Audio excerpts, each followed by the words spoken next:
You'll make this rather snappy, won't you? I have some very heavy thinking to do before 10 o'clock.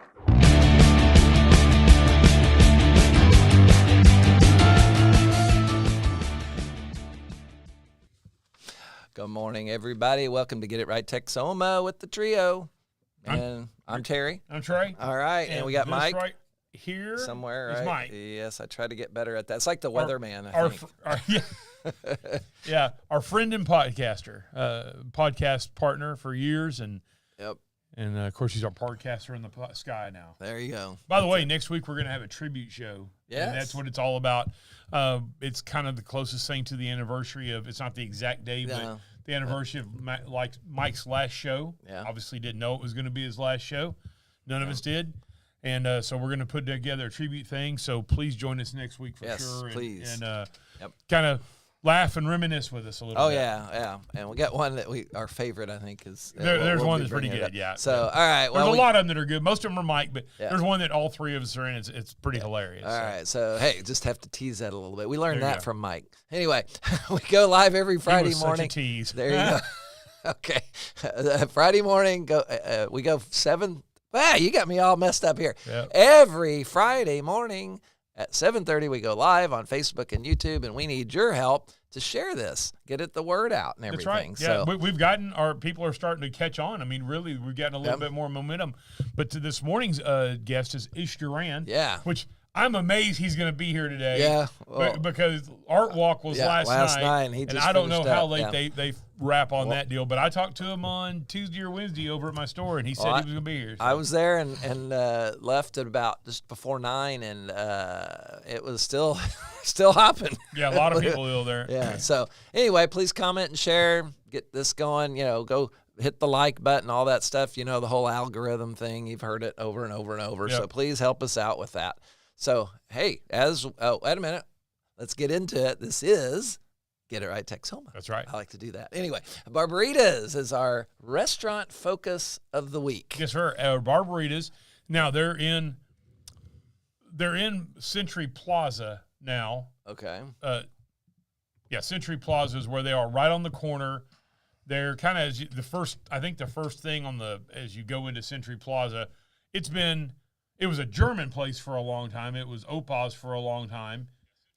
Before that, I believe it was a high-end steakhouse or something along those lines. But Barbaritas, they were by the base, so it's the place that used to be where the Hunans was over by the DPS, by the base for a long time. And about probably a year and a half ago or so, they moved over there. I've been in several times, and they said they just really love that location. But great food. I believe they were out at the Artwalk last night. So great food. They do have a bar there, so if you're into margaritas and that sort of thing, they have a salsa bar where they have all different kind of salsas. And let me tell you, the green creamy sauce is my absolute favorite. Okay, I have been there. It's been a while. Okay, my goodness! Yes, that creamy green sauce. Holy shnikes! I don't know what all's in it. It looks like it has avocado in it, but a friend of mine told me it didn't. So that was just all the color from the pepper. Yep. It is a little spicy. I mean, it's quite a bit spicy, but it is good. But they've got great fajitas. Their fajitas are phenomenal. Their tacos are great, all different kinds. And my daughter-in-law, one time we were there, got something, and it had fries with it, but then it had taco meat. I don't remember what it was called, but it looked awesome. Okay. It kind of looked like a big mess on a plate, but you know how nachos are kind of like that. Yeah. It was kind of like nachos with fries or something along those lines. It was really good. Well, they don't have a website. We had a hard time finding, so we took you to the DoorDash website. Yeah, they don't. I guess I didn't see a Facebook page or anything. But hey, so let them know. I don't know what their opening times are. I think they're just open basically regular hours for lunch and dinner. Right. I don't know that they open for breakfast or anything like that. So go check them out. And their address, I don't really know what their address is, but it's Plaza Parkway. Well, here, we can. Yeah, it's right on Plaza Parkway. Which the Google, if you're going to. They have a Google page. So it's 2611 Plaza Parkway, open at 11 a.m. Okay. So according to Google. They're open for, there you go. Lunch and dinner. Yeah, there you go. Yeah, that's Friday.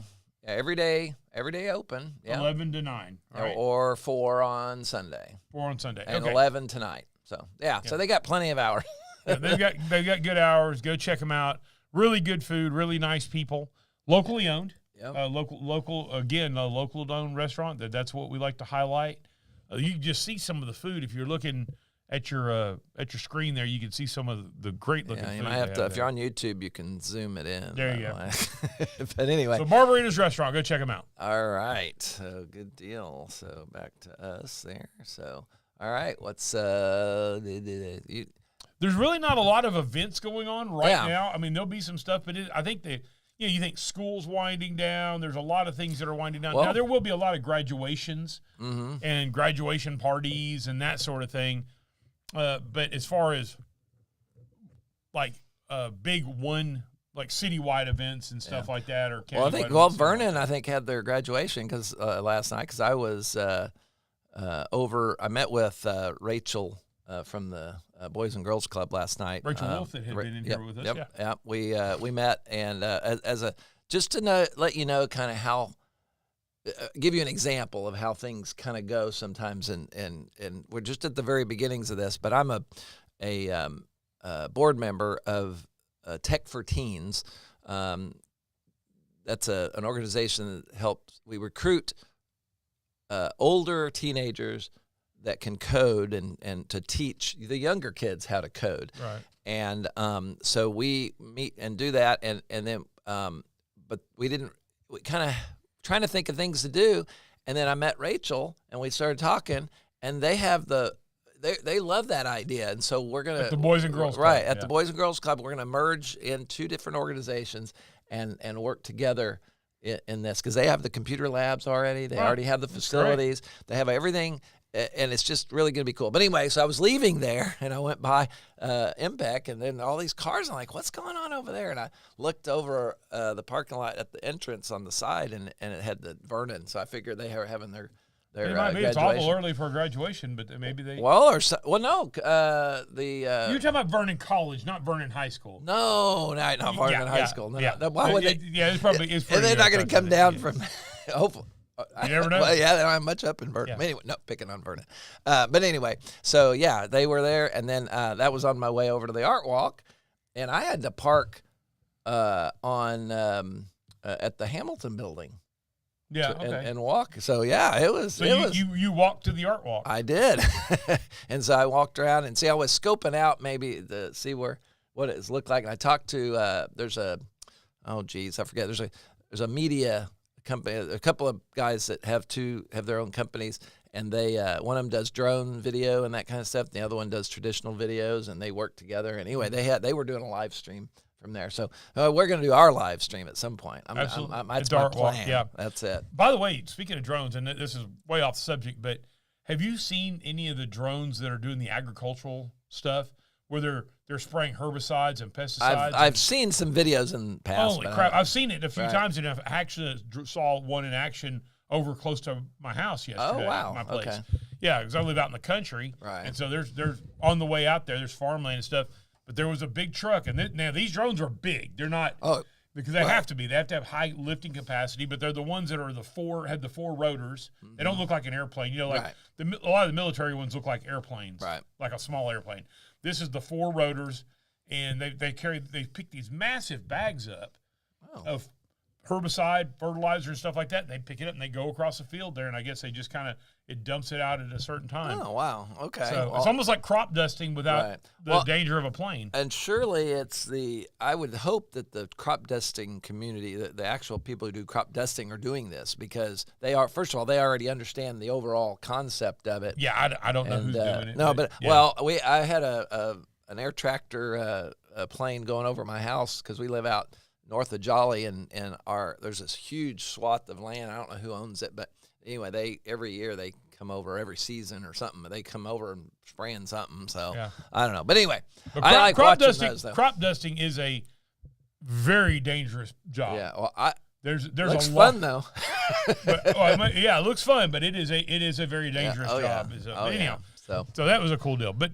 Chamber the only thing we have kind of to announce is there's a business after hours at Eddie Hill's Fun Cycles with the Wichita Falls Chamber, and that is going to be not next Tuesday, but the following Tuesday. I believe the 19th. Yeah, that's right. I do have a page. Yeah, I brought it up here. It is right there. Right there. Is it the 19th? Is that right?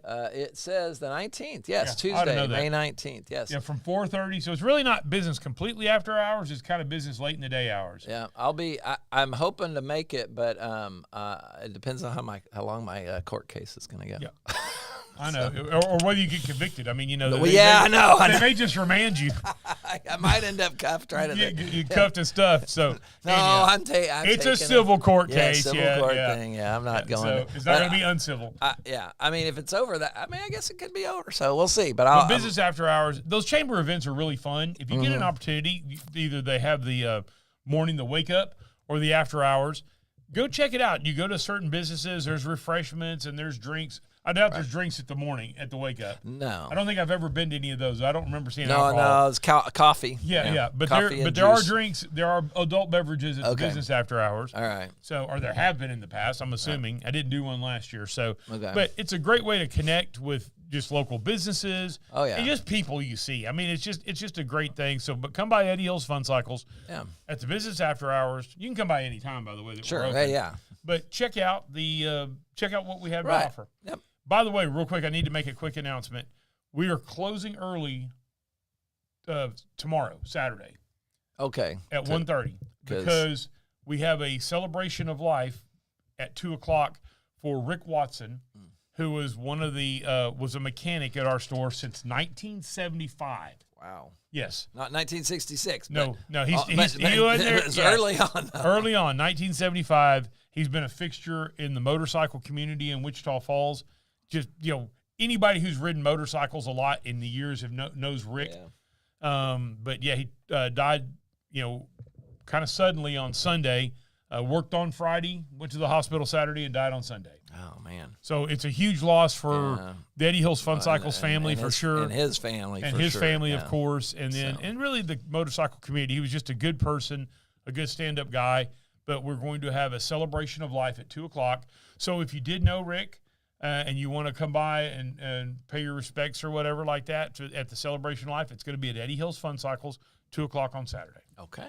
All right. And I got through that without tearing up. All right. Well, then let's see. So we're back on there. All right.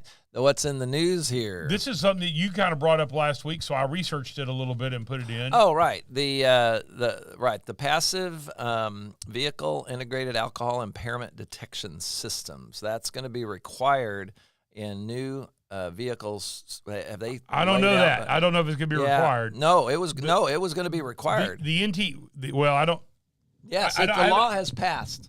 Has it? Yes. Okay. And there was also a law that you couldn't let illegal aliens in. No, but they just passed the funding for it, is what the deal was. Did they? Okay. And that they were trying to. There was a contingent trying to get this repealed or not funded or whatever. Because that's a lot of times that's in politics. It'll get passed, but with no money at that time, and it'll be a future Congress that would have to offer that to appropriate the money. And then in this case, they tried to stop the money, but they presented it. But I think there's a huge problem with this. So many things. There's already so basically what they're saying is they're going to put in equipment into your brand new car. Now it's obviously not going to make anybody go back and retrofit anything, but you'd be grandfathered in unless you've gone to court and you've been mandated by a judge to do it. But otherwise, on a brand new car, if you buy them, it's going to contain. They're going to be required at some point. I don't know I think originally it was you're supposed to have the rules done this year, and then next year they were supposed to actually start manufacturing. So sometime in the future, they're going to require the car manufacturers to put in some sort of passive detection system for potential impaired driving, whether that's drunk, so it could be alcohol detection, iris viewing, watch what your eyes do, see if you're nodding off and that kind of stuff. So I can see, I don't think these are bad things inherently. What's bad is the government mandating it. And it's like seatbelts. I don't think seatbelts are a bad idea. I don't like the mandate of a seatbelt. If you choose to put your life in your own hands, you're fine. It's the same thing. It's Terry. not There's an intrusion. Maybe that's something we can talk about that later. But on this case, I don't drink a drop. I don't drink. No, this no. will never affect me. Right, it won't affect me. But and I don't take drugs and stuff like that. But it's still bullshit. It's Big Brother looking over us, and at some point, and Mike used to always say the nanny state. Mm-hmm. At some point, the government has to get out of our stuff. Look, I understand that drunk driving is an issue, and that's a horrible thing, but there's laws against that. Right. But here's where this is the part that bothers me the most.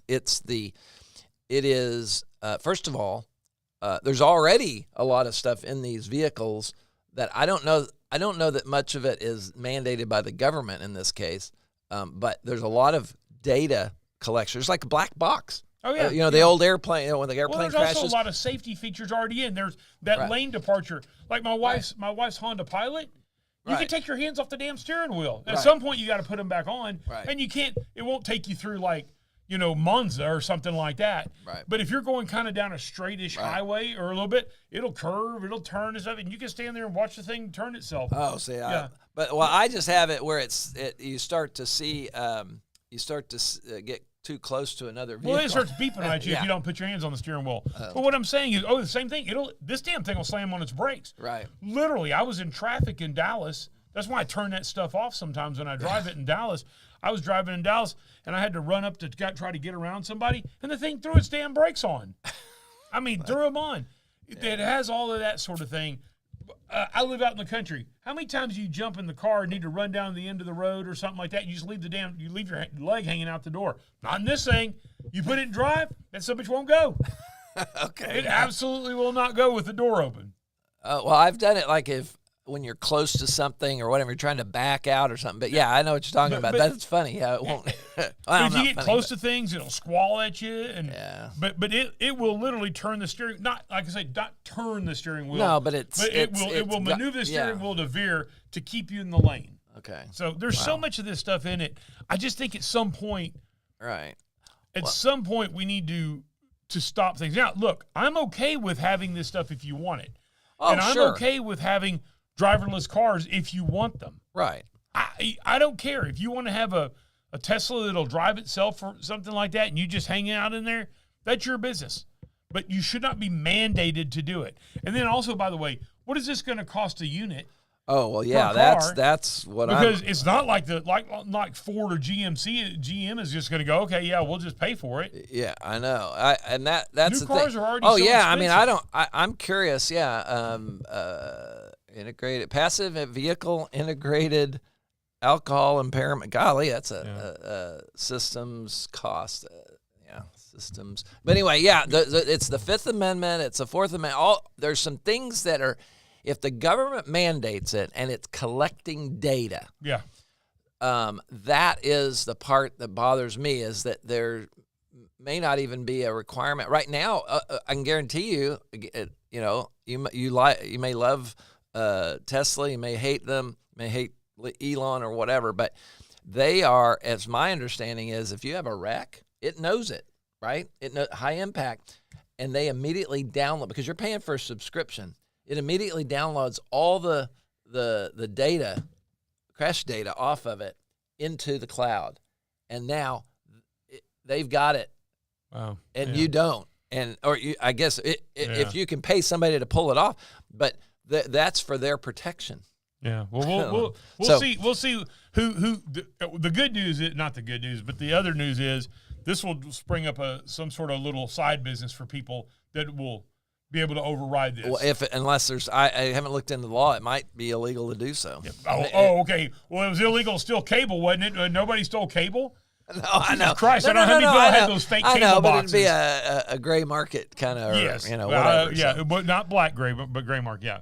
Okay. Next item. Spirit Airline is now closed. Oh yeah, last Saturday, man, 3 in the morning. In a hurry. Yeah, I don't know if that was Eastern, but yeah, they locked the doors. Yeah. Oh my gosh. And if you had a ticket, you're SOL. Well, yeah. Well, I think there've been some. No, I read somewhere that they were supposed to be able to get at least get refunds.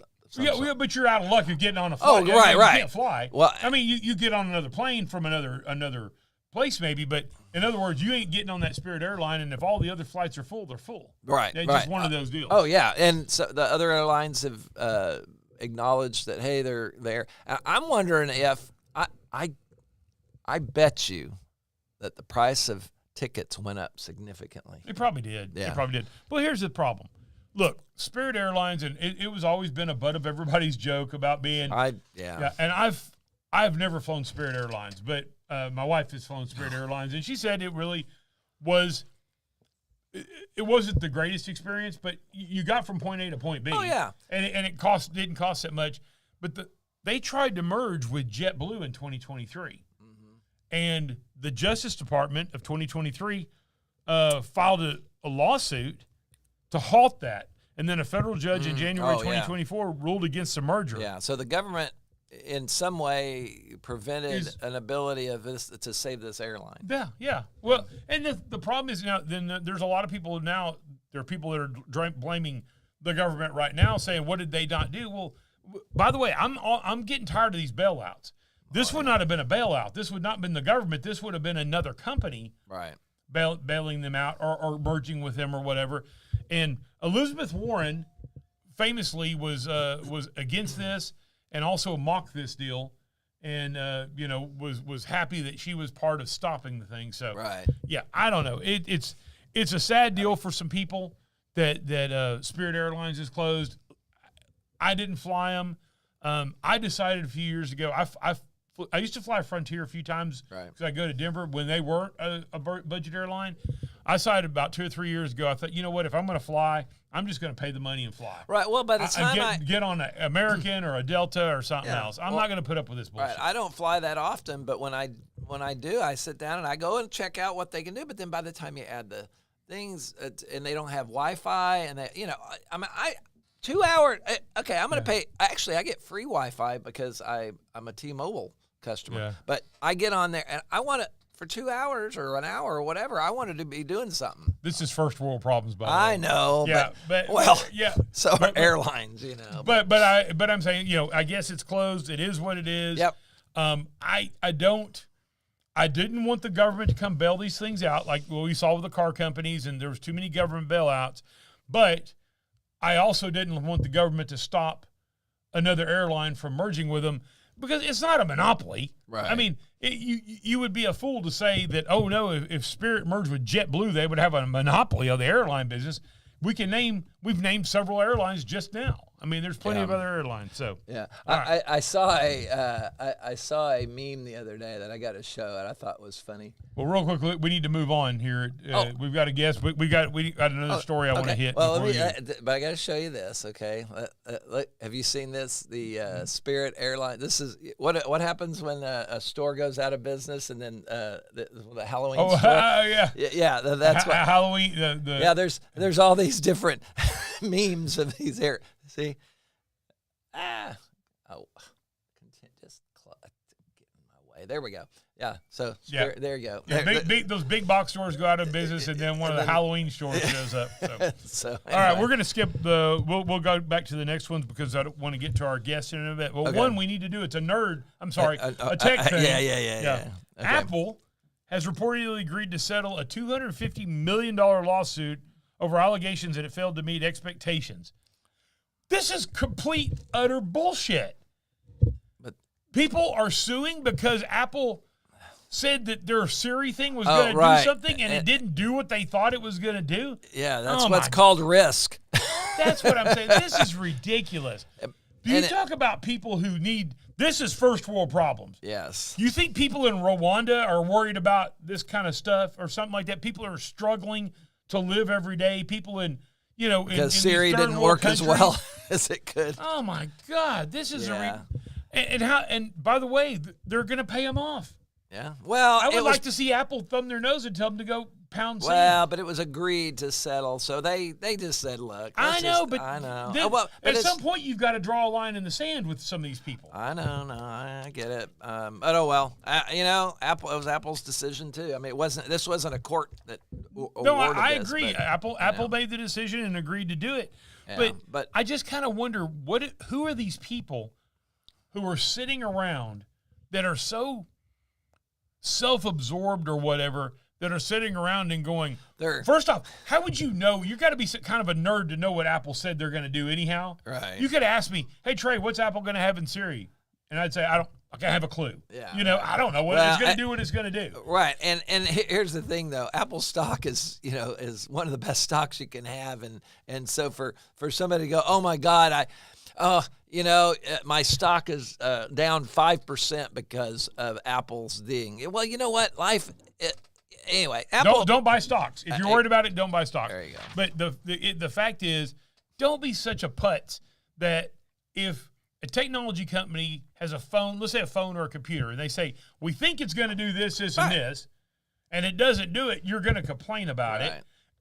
This isn't hurting you. Right. Nobody lived or died over these things. Right, and they're working on. I'm telling you. Of course, they're working on it. They're going back to the drawing board. Like everything that Google has done works. Everything that every other company. There's so many technology things in the world that have not lived up. Zune didn't sell all that well. You're going to go back and sue Microsoft?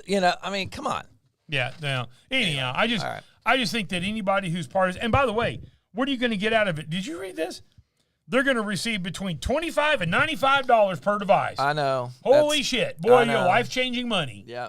The fact of the matter is, $25 is a lot to some people, and $95. If you have an iPhone 17, $25 or not. Oh, $25 wow. or $95 should not be a lot to you. My iPhone 15 Pro Max, I'm going to get between $25 and $95. Yeah. All right. You're going to be moving on up. You're going to start walking in like George Jefferson. There you go. In the mornings, that you're moving on up. This is ridiculous. I mean, so anyhow. You know who made money on that? The lawyers. The lawyers made a ton of money on it. There you go. All right. Well, we'll save the other ones because we've got a special guest coming in. Yes, and he's here. He's ready here. To go. So come on down. Come on in. We're doing You're a the live next transition. Guest on Get It Right Texoma. Oh, where's the applause? Oh, yes. But he's there you go. Good. How you doing, man? Yeah, I'm Terry, by the way. All right, have a seat. Let's have a sit seat, around. man. Get close to that microphone. All that good stuff. So this is Ish Duran. And he's with Competencia? With Potencia, yes. Yeah. Yes. Which, am I correct? My Spanish is not great, but I know a lot of words. Is it like with strength or with power? With strength, with power. Yeah. See? You go. Yeah. All right. My Spanish, I know a lot of words in Spanish, but I have zero conjugation skills. Gotcha. So if I listen to two people speaking Spanish, now Puerto Ricans I can't understand, it's too fast. but if I listen to two people, usually that are like Mexican speaking, that more of the traditional, little slower Spanish, I can understand what they're saying, part of the conversation, but I can't translate it. Got you. I hear you. And I can't speak it. I'm right beside you because I don't speak it either. You don't Yeah. either? Yeah. So we're in the same boat. I mean, I know, like I said, I know the words. I just don't speak it. Yeah. As the night progresses, then I start slowly speaking more Spanish. Now let me ask you something. Yeah, you said you don't speak it. Because obviously you're Hispanic or Latin. Do you get people to walk up to you that expect that you speak Spanish? All the time. All the time. And each time, and especially yesterday for the Artwalk, I mean, it happened several times, and every time it happens, I think, damn, I got to learn Spanish. Yeah. My buddy, I've got a buddy who Andy. His last name was Mendoza. Okay. Obviously, Spanish name. Dark hair, dark eyes, tan skin. Didn't speak a lick of Spanish. And he was raised by his dad was Mexican and his mom was white. And it was funny because he went to see his dad one time. He got on a bus, and he said a Hispanic guy got on and looked around, and Andy was the only other Hispanic guy. So the guy sat down next to him and started speaking, and Andy's like going, dude, I don't know what you're saying. So what's the reaction, though, that you get from people when they don't I'd be curious what their face looks like. I mean, at first it's kind of like, oh, okay, kind of they just don't understand, or they kind of assume, of course, but after that, I mean, we usually get past it, we figure a way to communicate. Yeah. You know what I mean? Because if we're coming to me just to have a conversation about something or anything, we know what's going on. So, so we get past it. Just like anybody else. You go to another country, you make it work. Yeah. Absolutely, yeah. You make it work. All right. That's awesome. So how late were you at the art walk? What time did you? He just showed up. He just left and came in here. Yeah, this morning I was like, oh my gosh, 8 o'clock. These are early birds. Why did I agree to it the day after art walk? But it was about 12:30 when we. Oh, okay. Oh, that's right. I was up, so yeah, not too bad. I was up in the spirit just because I knew you were coming. I knew you'd. No, but anyway. Yeah. So tell us a little bit about yourself. And I mean, Art Walk is kind of the big thing, but you did have another huge event, Loco for Cinco, as well. So tell us a little bit about your background. Where are you from, and what brought you to Wichita Falls? Did you grow up in Wichita Falls? Yeah, I'm born and raised here in Wichita Falls. Okay, so you're from Wichita Falls. Wichita Falls. Grew up on the north side. Grew up downtown. Yeah. A lot of my summers, a lot of kids during summertime to get to ride their bikes, go enjoy it and stuff. A lot of my summers were downtown. My dad worked at a restaurant downtown, and we had to go help him. Go help him at the restaurant. What restaurant do you work at? It was this was about 30 years ago. It was at Casa Mañana. Oh well, yeah. Okay. That was my favorite Mexican restaurant. Right, it's still sitting there empty. It drives me nuts that it's still sitting there empty. Yeah, that was my favorite place. So so I grew up, like I said, north side of town. Grew up downtown. That was kind of my stomping grounds. Yeah. And then from there went to Hershey, and then graduated Ojai. But born and raised here in Wichita Falls. 5 kids, married, dog, mortgage, the whole thing. Yeah. We're here. We did, and back in 2017, we purchased property over on Travis Street, and that's what kind of got us into this festival organizing game. Okay, And yeah. then from there, we started with it was the Day of the Dead, Los Muertos Festival, and then a couple years later, we started the Loco for Cinco, and then. But yeah, that's what got us there. But what initially got us started in downtown was whenever we purchased the property, John Dickinson and Mr. Danny Ahern, they invited us to go volunteer for St. Patrick's, and so we got on there and said, hey, what can we do to help? And they said, the VIP, we need somebody to help the VIP. So we took on that role, did it for about 8 years, and kind of got us started in the whole downtown, being active in the organizing stuff downtown. So kudos to those guys because they really put us on. That's awesome. Yeah. So when did your when did you officially start your organization? Oh, gosh. You're a little closer to the mic. Okay, no, Yeah. you're good. Let's see. This was probably, we initially formed the 501c3 about 3 years ago. Okay. Potentia, that was formed in 20,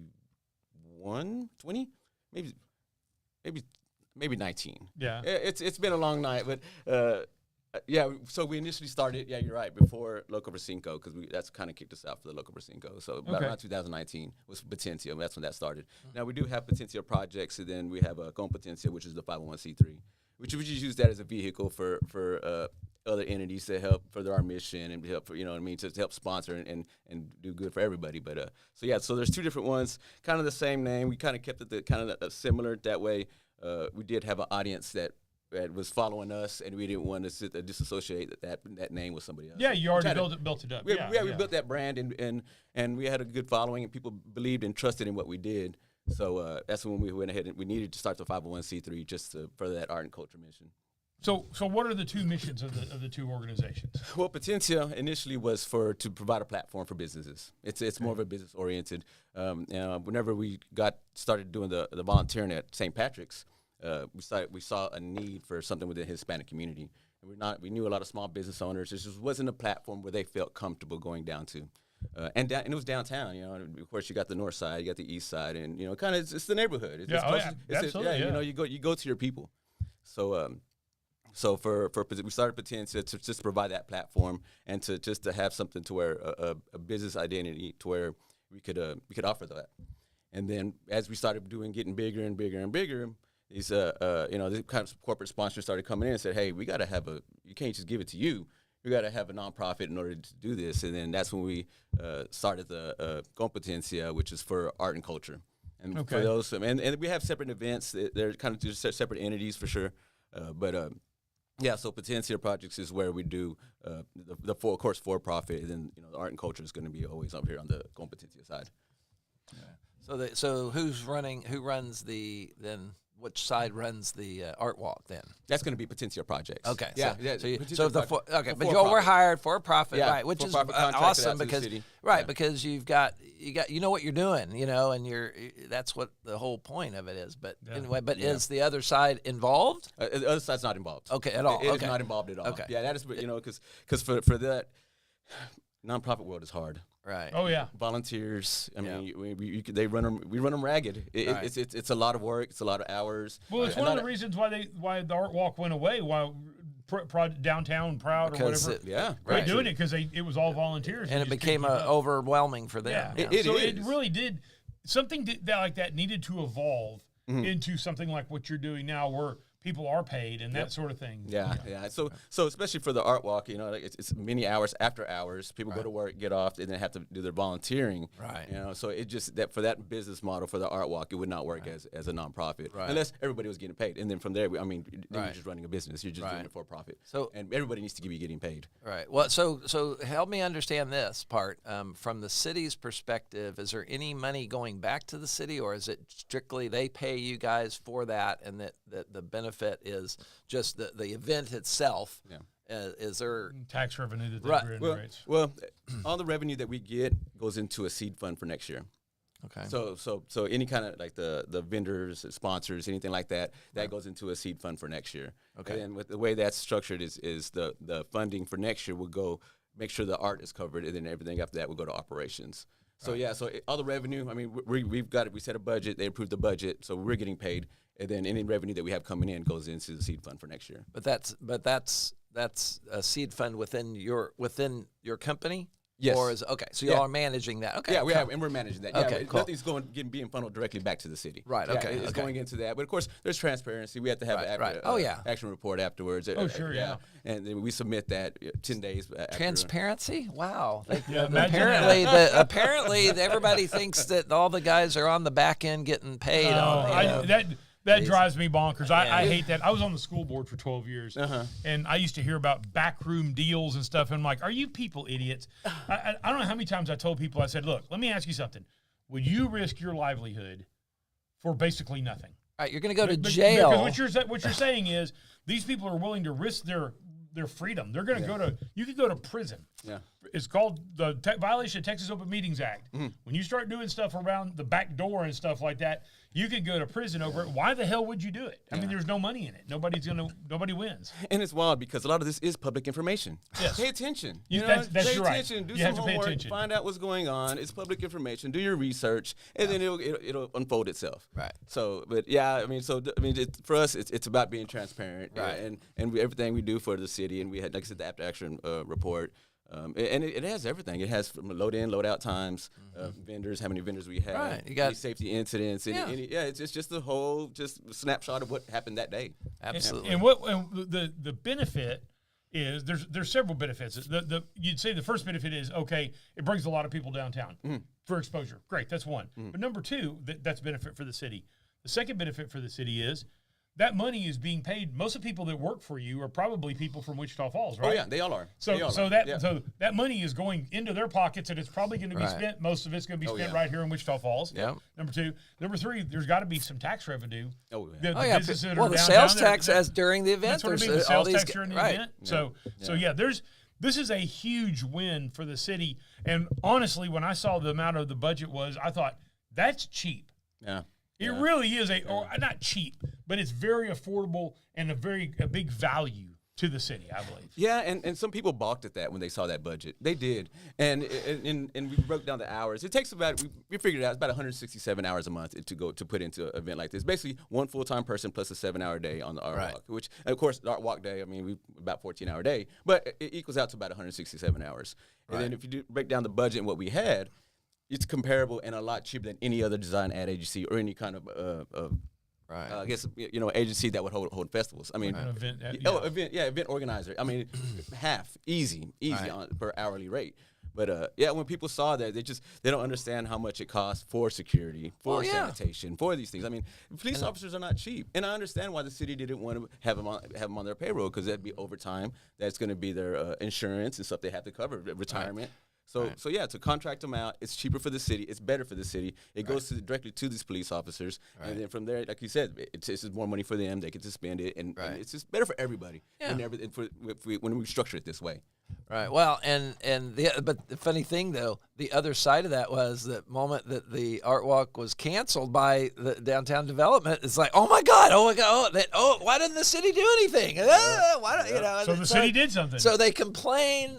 People, and Mike Hendren used to always say, cave people, citizens against virtually everything. And it is just interesting how that all plays out. But anyway, so it's awesome that, and is it bigger now?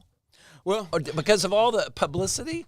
because I have never been until last time. I really? honestly had Okay. never been, and I finally did, and I went last night. So Great. I've Well, I'm glad you got to see it last I'm night. 2 for 2. The first one was kind of really hectic. No. Last night was, I didn't notice anything. That's good. It's good to hear. Yeah, That's good. And sometimes that is true. Sometimes when you're doing something or putting on an Yeah. event, you feel like nothing's going right and it's going everywhere else.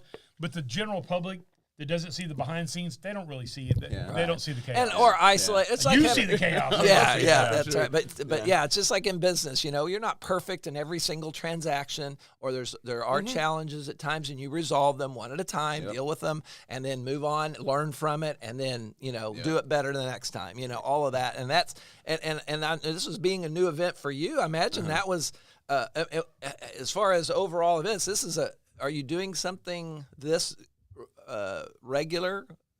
What else is done? Because you got annual events that you're doing. Yeah, we have annual events. Right. We But this we have, week or monthly now. Now this being monthly is different for us.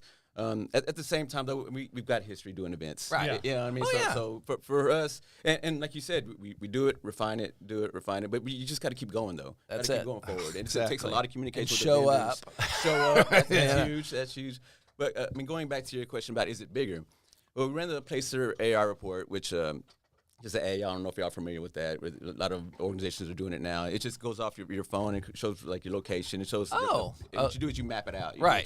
See how many people, how how many many people are there? phones, Yeah. how many phones How are many there? phones are there? One for one. Well, what probably. about all the people that don't have phones? Oh my Oh, God! Yeah. It is scary accurate though. We ran the I'm numbers. sure. Yeah, Well, everybody's got a dang phone. Yeah, even the it kids, has the yeah. algorithm that says, hey, Yep. whoever's in this demographics in this area. Right. And so it's crazy accurate. But we ran the numbers, and last Artwalk for last year, it was averaging about 8,000 people. This first one for May, it was about 6,000 people. So there was a considerable drop. But at the same time, as what we did for the Placer AI reports for last year, it was a bigger footprint. We expanded to about 4 blocks. Right. So you're capturing those people in the buildings. You're capturing traffic over there. So now that it's a smaller footprint, you're not capturing this extra noise that's being out there. That's adding to that population. That's really may or may not be involved. Yeah, they are. Because there's Exactly. people have businesses downtown. They may be sitting up in their office, Right. working late. Yep. Yeah, and at 5:30. be part of it and not even know that there's an event going on. Oh yeah, because when we did the first one, I mean, we extended it out to the Hamilton building, and then to 7th Street over by Stone Oven Pizza. Right, And right. kind of brought it down. So we ran. That's where I had to park last night. Right there. parking, yeah, we was talked way out had to there. walk to the art walk. But oh my God, yeah. I mean, but it's to me, it's even if you do have to walk, you may not like it, but at the same time, look at what you're seeing. Especially if you don't go downtown very often, when you're walking those two blocks or whatever, you're like, oh wow, I didn't know that was there. Yeah. Oh, looky there. Oh, Some of the great look. architecture down there. The Hamilton building's a phenomenal. If you look Yeah. at it, it's a phenomenal piece of architecture. Yeah, it really is. Yeah. So give everybody a little bit. So if people have not gone to the new Artwalk, so give everybody a little bit. So how, from kind of the beginning to the end, how is it set up? It's called the Artwalk. Yeah. But you have other vendors that are not artists, right? True. Yes. So are there artists that go down? Do they pay a vendor fee? Do the other people pay a vendor fee? How does all that work? Okay, so for now we have there are vendor fees. Yeah, we have artists. Artists pay $5. Artists and makers. So people $5. I mean, it's virtually That's free. nominal. $5. Yeah. It is. Jeez. And whenever we first started for last month, I mean, we didn't want any sticker shock for anybody because they're used to it being free. So Yeah. being free, set up, just Well, post up $5 is wherever basically you can. free. So hey, we said we're gonna start off at $5, get a buy-in, just make sure people understand that hey, you have to buy into this and be a part of what's going on. So we did that the first month. Once people started seeing value in it, we decided, okay, now we're going to start increasing the prices. We had got a lot of positive feedback from vendors. Vendors were walking away making several $100, right? And it's like on $5. Okay, now they started to see some value. It probably the value I'm sure was there already. Yeah. but you demonstrated it, and you gave a free sample, or a low cost It sample. was like drugs. The first one's free, baby. It is, but no, I mean seriously, that's what it's a marketing tactic. Is what it is. It was a loss leader. There you go. So after that first one, they started seeing some value, which is great. Of course, they saw the police officers, the EMR or the AMR there, of course, and the insurance and everything there. But And then so this month we went ahead and increased the fees for specialty vendors. Specialty vendors are kind of just those ones you see kind of reselling and stuff like that. Right. Those are $20. Food vendors were over there making a killing. They were killing it. I'm sure. Oh, yeah. And it was $5 had across the board. Right. We had Oma's, man. Oh yeah. We decided we did street tacos last time. This time we thought, let's change it up, and oh man, it was good. And even food trucks. The first one, food trucks, Yeah, for $5. food trucks, It was right. all across. Yeah. So we increased the prices. Specialty was $20. Hot food was $50, and then we went up to $80 on food trucks. Nobody balked at it. Nobody balked at it. Well, I at all. wouldn't think Oh, so. no. I mean, if you can't make your $80 back, you know, at a food truck, you must be serving gruel or something out of that thing. Yeah, I mean, the audience is there. The people are there. They come, And there's they come hungry. lines. There Were lots of lines. tons of After lines. work, yeah. Yeah, so we increased that value just because you know, with this working with the city, we got to get some of that money back and invest for next year. Right. And we can't just sit there and throw out this product that's cost over $25,000 a month to put on, Right. and not have any kind of income coming in or Right. revenue. So we increased the prices, and then in August we'll increase them more. Go again. Yeah, but it's We'll still- start getting more value, more organization Right, for us. right. It just for us, it gives us time to kind of work on the structure and the bones of it, and then from there, August. Were there we'll more go. food trucks this time? Felt like there. Gosh, It seemed like there was. there was a lot of food vendors this time. Yeah, because A I lot said of last time. vendors. Yeah, because they were there. It didn't seem like as much, but that one. Well, here's the map here. The footprint. Oh, whoops, that one. Yeah. So we were Ohio. Let's see. Anyway, Yeah. but whatever the back street was, Yeah, that's that Ohio. went by the Yeah, you're farmers Ohio market, Street. right? Yeah. So, yeah. but And I mean, we had food trucks all lined up all the way to the end. Right. The first in the May Artwalk, it was about halfway down the block. okay. But we did stretch it out. We wanted to thin it out a little bit for security reasons, and also because it kind of turned into a festival atmosphere. And we were trying to get back to the essence of an art walk, where it's kind of Right. a leisurely stroll. We have to work within the same footprint for insurance issues, but at the same time, we wanted to stretch it out, thin out the herd a little bit. That way, we line of sight. We could, we don't have so many bodies congested in there. And, Right. It just makes it for a better environment for everybody. And the whole goal is to get back to the art in the art walk. Right. And we felt like that first time whenever we had it with the food vendors everywhere and trucks kind of everywhere, it kind of turned to a festival atmosphere. It was really congested, which is good. I mean, we want elbows, we want people rubbing against each other. I mean, just to kind of create a community feel. But at the same time, it kind of created more of a festival atmosphere, and we feel like, hey, we need to thin it out, stretch it out, tone it down a little bit, and kind of push the trucks and with the loud generators and stuff to one area. Right. Gotcha. So do you know how many vendors y'all had at this last one? Is that report? Gosh. I know you'll have a report, but you don't. I didn't know if you knew off the top of your head. We had about 168 register. Wow. Yeah, and we did have several that came and did not register. Just because not everybody's on social media, not everybody reads their emails, and it's going to take some time for these people to understand that you do have to register. Right. So towards the end of it, we kind of went around to each vendor, asking their name, getting their information, taking their picture, getting some documentation of who they are and what they're selling, and we wound up registering about 8 more that were there. Oh wow. Yeah. So I mean, so about 175 is what we kind of expected. Okay. Yeah. So cool. So if somebody goes to the art walk and they're for the first time, they're like going, I don't even know where to start. Do you have a central hub, where your organization is kind of based in case somebody wants to register or somebody wants to show up and just get some information? Where would they find you guys at the art walk? Farmers Market. Farmers Market's going to be our home base. Okay, Okay. that's the nerve center. Yeah, that's going to be so that's where we kind of office out of.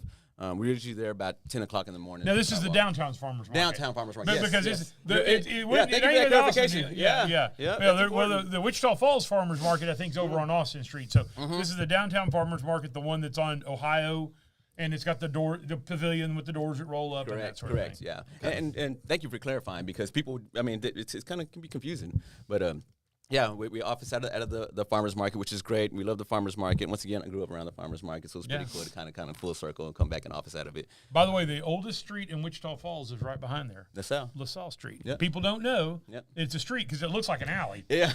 Yeah. But if you look, it's got LaSalle Street, and that is the oldest named street in Wichita Falls. Oh, wow. Yep. Okay. Very true.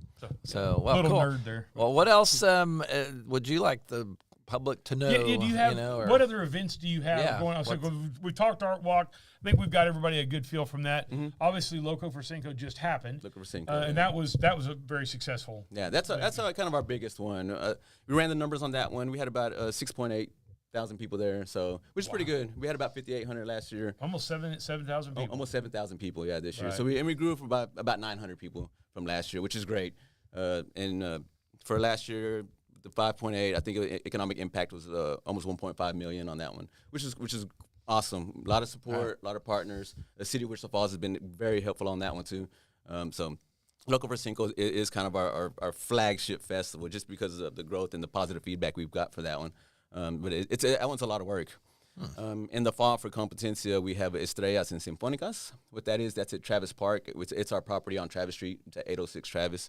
And for that one, we partner with the Wichita Falls Symphony Orchestra. And they have a jazz band, and it's at night. It's pretty cool because when you think of the symphony, you think of a certain kind of genre. Obviously, symphonic for sure. But what we do is we have them play some kind of contemporary Hispanic Latin music, and they're familiar tunes that Hispanic. Well, those within the Hispanic community, once they start playing, they would automatically know. We bring in mariachis, so it's kind of, and the ensembles, about 30, including the mariachi. So I think we get up on stage and it's under the lights. So that's kind of an annual thing we just started going on. And then Day of the Dead Festival, we're gonna bring back. We're in talks to bring that back this year. So that's always one. That's for it's called Los Muertos. That was our first one in 2018. It died off, but we decided. Ironically, the day. It died off, but. It's been gone for 2 years, but we've got a lot of feedback, because death affects us all, and it's somewhere where we partnered with the hospice of Wichita Falls, and whenever we decided, hey, we weren't going to do it this year, just because it was man hours. Once again, we were tired. It was like it's time to just do something different. That's why we went to a smaller scale, partnered with the symphony, started that one, and now that's become an annual thing. And then, but the response was, it's important to a lot of families as far as that. Oh, let me tell you, it is.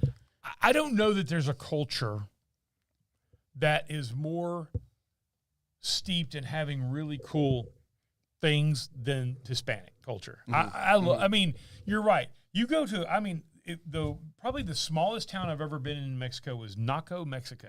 Okay. Nobody knows where the hell that is.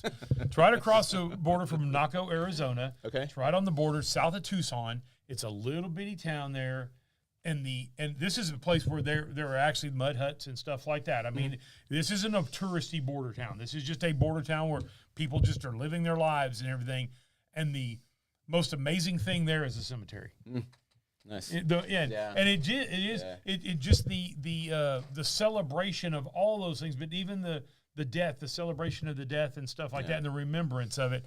It's just pretty phenomenal. And I think it's great to have that, because people who don't grow up in the Hispanic culture or are not from, if you grew up in Wichita Falls, you were around Hispanic culture and stuff like that. Yeah. But if some people from the north, from the base, they've never experienced that, and it's such a rich culture, and it's really cool that you guys put on some events that kind of people can experience that firsthand. And a lot of what we do is education.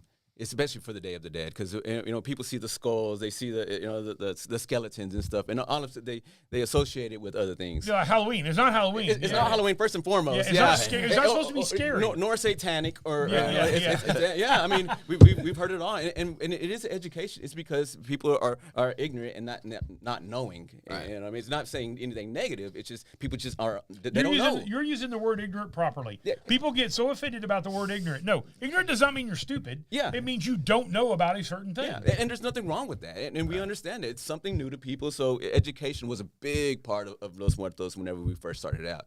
And then, as the community started understanding that, hey, there is some value there, and then we started having, going back to Los Muertos, we have an altar area where people set up altars.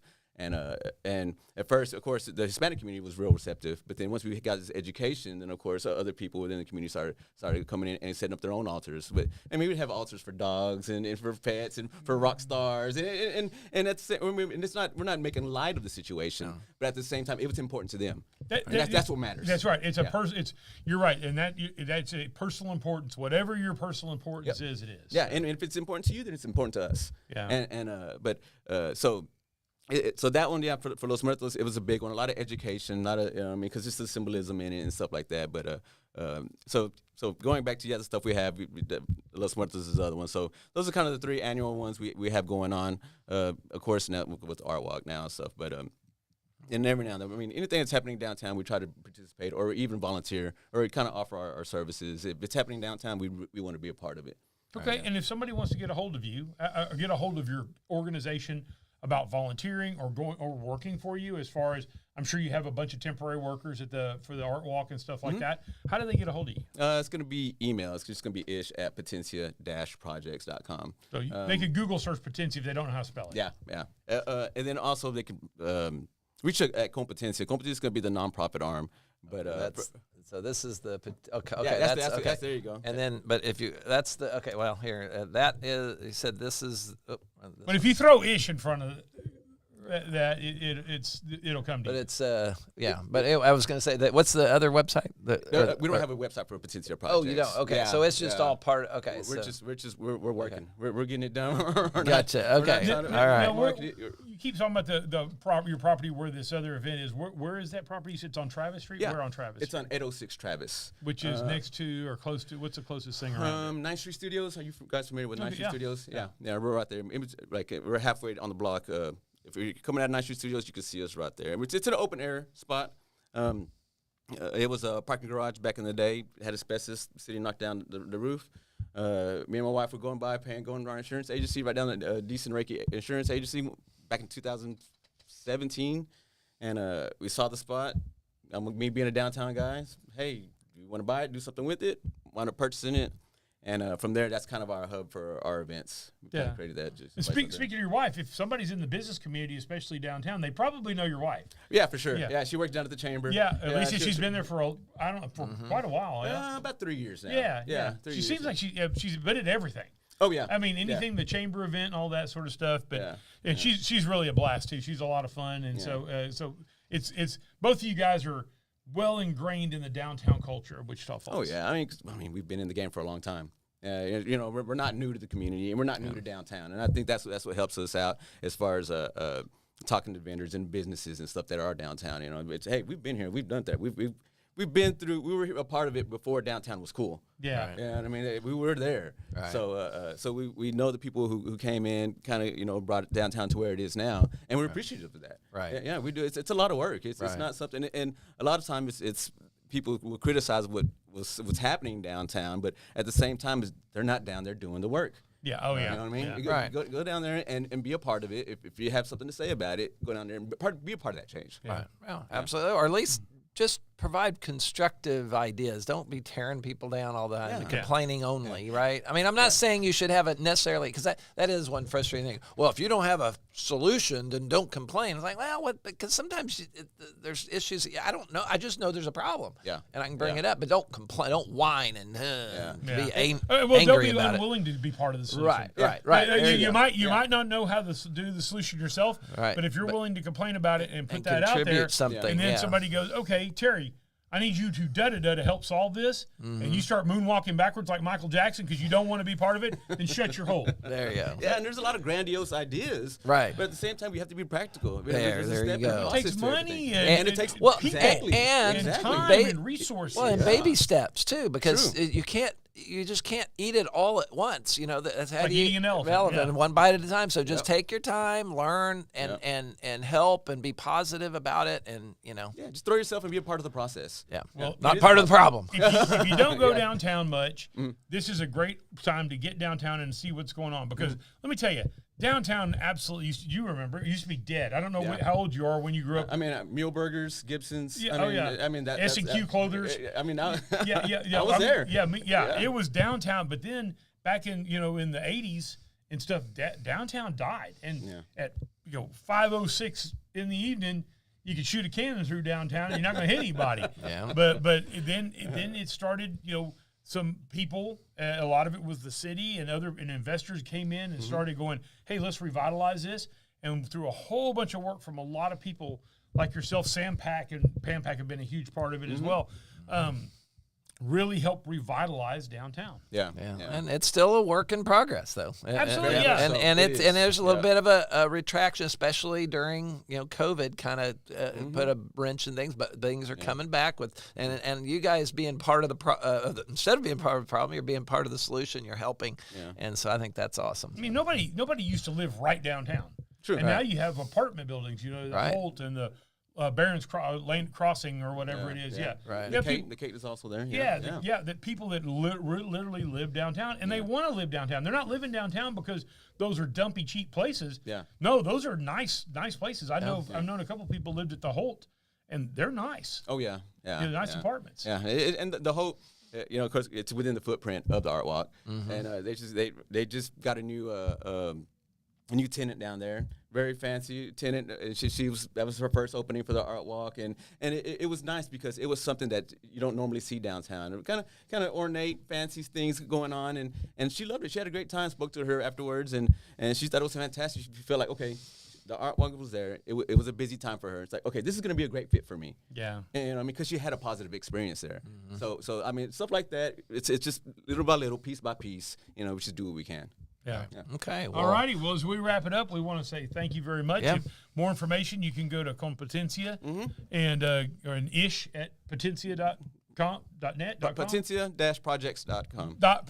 Projects, Okay. .com. So, but thank you very much. We appreciate you coming in. Yeah. Thanks for doing this, and really want to say thank you as somebody who's part of the community of the downtown. We get lumped into we're not downtown, even though we are technically downtown. We're not part of the downtown thing.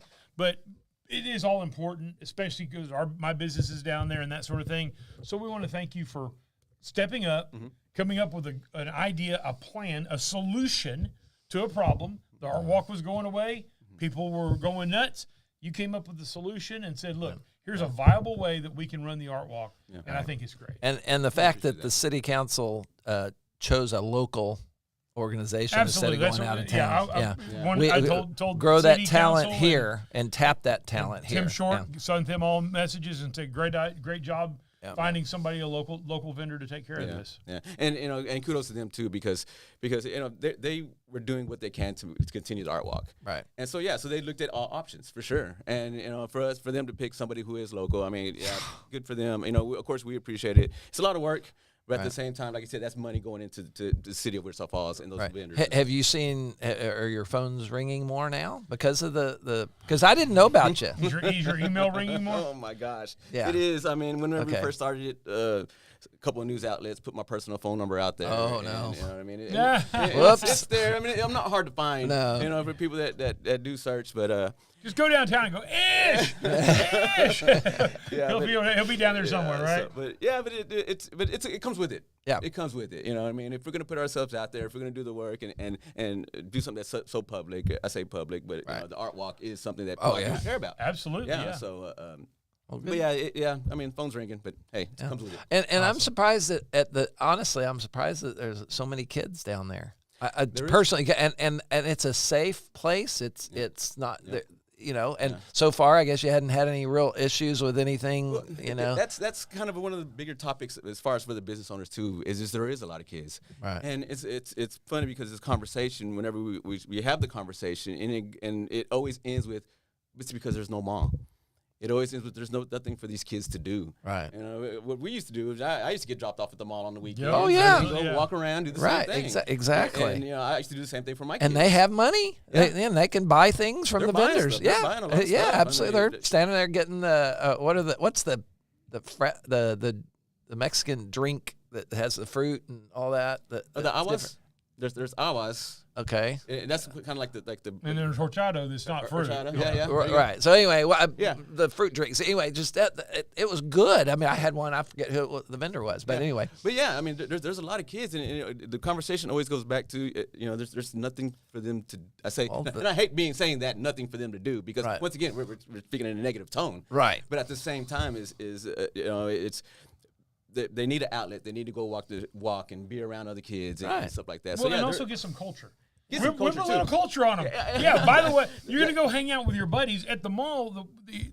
And I was the same way. The mall was it. Yeah. But at the mall, there's not a lot of culture at the mall. You're walking around and there's the video game store and this and that, but you get to go down there and you get to be exposed. Maybe kids that don't know that they're like art and that sort of stuff, they can actually get some culture and be exposed to something like that. And I thank you for bringing that up because, at the end of the day, the goal is to introduce them to art and different forms of art. Yeah. Art comes in many ways. Absolutely. And the goal is to bring those people together and then have those, and if we can introduce more people to art and got them that way, it's a win for everybody. Awesome. Right. Well, Ish, thank you very much. We really appreciate you being in. All right. Well, I guess we'll wrap it up here. And thank you all for joining us. And thank you for being here and all of that. And share this with your friends and everybody because, people, enemies, I don't care. Share it to everybody. Yeah. Even people you don't like. So there we go. Wrap it up. So we'll see you next week, 7:30. And we'll have our next week is gonna probably be a tough one. Yeah, we're not gonna have a guest. We're gonna have our tribute show to Mike Hendren, and it's the anniversary on one of his last show, basically. And so been working on it. It's been pretty emotional, to be honest with you. I imagine working on it and kind of going back and looking at all the clips and that sort of thing. It's been emotional, but it's been fun. And just bringing up memories, and we're going to enjoy sharing that with you. We have some special tributes that people have sent in to us. Several people that were close to Mike have sent in. So anyhow, please tune in for that. I think it'll be a real special show. All right. Well, then thank you all for being here. And as Mike always said, we'll see you down the road.